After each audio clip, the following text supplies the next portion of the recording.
Guys, dito tayo ngayon sa sa farm na nabili natin. So kaingin to. So nagpalinis na tayo doon sa may taas. Medyo maulan na pero tuloy pa rin yung ibang mga kasama natin na naglilinis doon. So nagpalinis ako 4 na tao, guys. So ito yung yung gagawin natin sa future na magiging simple natin dito. Mas maganda pa yan doon sa may taas. Ito yung area natin na part. So nalinisan na yan halos 2 hektarya, guys. So ayan, mag-isa tayo ngayon dito. Ayan.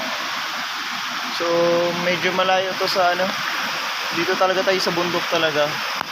So mas gusto ko dito na okay tumira kasi tahimik, tapos ayan may falls. So maliligo ka lang ng garden, tigiri. Tapos ito bakasyonan lang. So ayan.